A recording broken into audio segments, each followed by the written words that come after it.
चलें जी, विंटर 2023 का question number 2 करते हैं, जो कि एक आईकेएप के कोड ऑफ एथिक्स का अच्छा सवाल था। You are the ethics partner in a firm of chartered accountant. You have received the following email from Farhan Akhtar, the audit partner, seeking advice on accepting a prospective client. From Farhan Akhtar to ethics partner, advice for accepting STL. I hope you are doing well. I have been in negotiation with the CEO of Sweet Tooth Private Limited about providing multiple service for the year ending 31 December 2024. STL, a family-managed enterprise, has been in the confectionery business since 1995. Currently, it is being audited by Kareem Aisha and Company Chartered Accountant. STL has faced financial difficulties since the onset of COVID-19, witnessing a significant decline in revenue and has been in losses for the last 4 years. Due to this challenging financial situation, the company has been unable to fulfill its obligation to financial institution and is currently in the process of restructuring its long-term loan liabilities. STL's owners highly value the impactful management consultancy service our firm provides. They are eager to engage our consultancy expertise to revitalize their marketing and sales department. They believe that there has been a lack of evolution in their marketing strategies and sales promotion over the years. They hope that our consultancy service can guide them out of this financial challenge. Since our firm also offers audit service, they are interested in hiring us for both services. However, their primary interest lies in the leveraging our management consulting service to drive the transformative change. STL CEO has offered a total fee of rupees 1.5 million for the management consultancy and the audit for the year ending 31 December 2024. I would appreciate your thoughts on any professional and ethical issues related to accepting this offer. Best regards, Farhan. सवाल की requirement है, advice Farhan Akhtar regarding the acceptance of STL offer. 15 number का सवाल है प्यारे बच्चों। सवाल में लिखा हुआ you have received following mail from seeking advice on accepting a prospective client. सही है, seeking advice on accepting a prospective client. अब एडवाइस करना है फरहान अख्तर को regarding the acceptance of STL offer. तो देखिए, जब भी आप किसी क्लाइंट को एक्सेप्ट करते हैं ना, जब भी आप क्लाइंट को एक्सेप्ट करते हैं, तो थोड़ा सा इसको हम यूँ कर लेते हैं मेरे बच्चों। जब भी आप किसी क्लाइंट को एक्सेप्ट करते हैं, तो इसका मतलब है सबसे पहली चीज़ आपने इंडिपेंडेंस एंड एथिकल रिक्वायरमेंट को देखना होता है भाई, ठीक है। दूसरी चीज़ आपने मैनेजमेंट की इंटेग्रिटी को देखना होता है कि कहीं मैनेजमेंट की इंटेग्रिटी पे तो कोई डाउट नहीं है। तीसरी चीज़ आपने अपनी कॉम्पिटेंसी एंड कैपेबिलिटी को देखना होता है, और चौथी चीज़ जो है वो आपने देखना होता है कि क्या टर्म्स ऑफ एंगेजमेंट इस्टेब्लिश हो रहे हैं कि नहीं हो रहे हैं। सही है, ये 4 चीज़ें। अगर मैं सवाल को देखूं तो अब मैंने सवाल की इन्फॉर्मेशन को इसके साथ लिंक करना है बच्चों। सही है, अगर मैं देखूं कि सवाल में ऐसी कोई इन्फॉर्मेशन दी हुई है जिससे मुझे लगता है कि यार कोड ऑफ एथिक्स ट्रिगर कर सकता है, थोड़ा समझने की कोशिश करिएगा। सबसे पहली चीज़ मैं ये कहता हूँ, the CEO has offered a total fee of rupees 1.5 million for the management consultancy and the audit for the year ending 31 दिसंबर 2024। तो यार सबसे पहला तो मसला यहाँ पे एथिकल रिक्वायरमेंट का ये आ गया कि हमारे पास एक एथिकल रिक्वायरमेंट होती है जिसका नाम है फीस।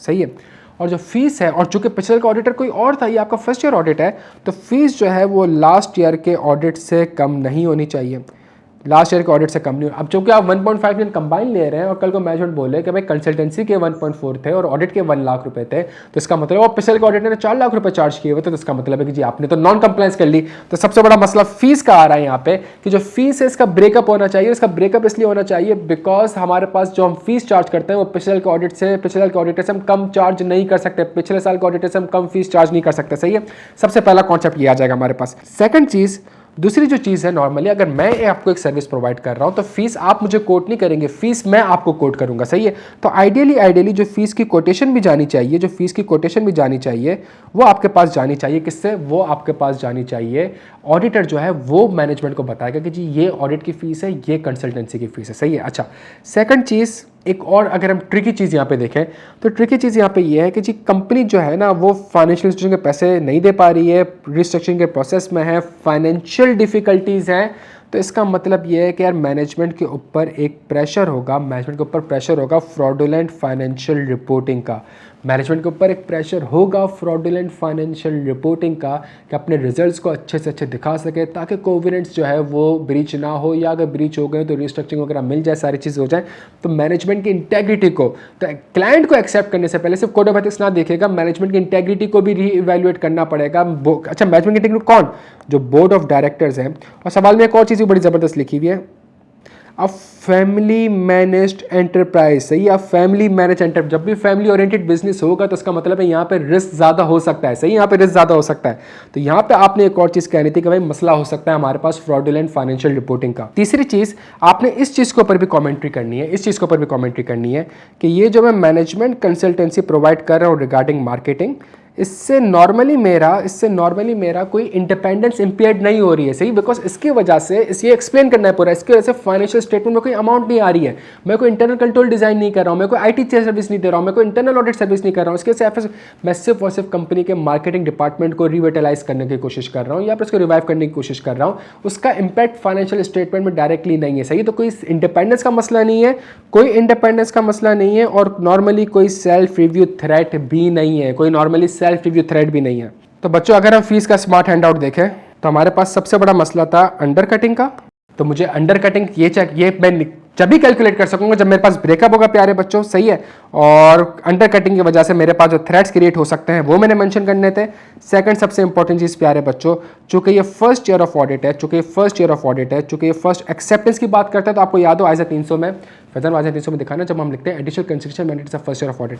तो फर्स्ट ईयर ऑफ ऑडिट में मुझे एक काम ये करना पड़ेगा, मुझे प्रीवियस ऑडिटर के साथ भी प्रीवियस ऑडिटर से प्रोफेशनल क्लियरेंस लेनी होगी, कि जी क्या आपके पास ऐसी कोई नॉलेज है जिसके बेसिस पे आपको लगता है कि मुझे ये एंगेजमेंट एक्सेप्ट नहीं करनी चाहिए। प्यारे बच्चों के यहाँ तक बात समझ आती है हमें। तो अगर मैं कोड ऑफ एथिक्स से भी आपको दिखाऊं तो communication with the previous auditor जो है, तो इसमें जो प्रोपोज अकाउंटेंट होता है वो क्लाइंट की परमिशन से पिछले साल के ऑडिटर से कॉन्टैक्ट करता है कि क्या आपकी नॉलेज में ऐसी कोई चीज़ है जिससे आपको लगता है कि मुझे क्लाइंट एक्सेप्ट नहीं करना चाहिए।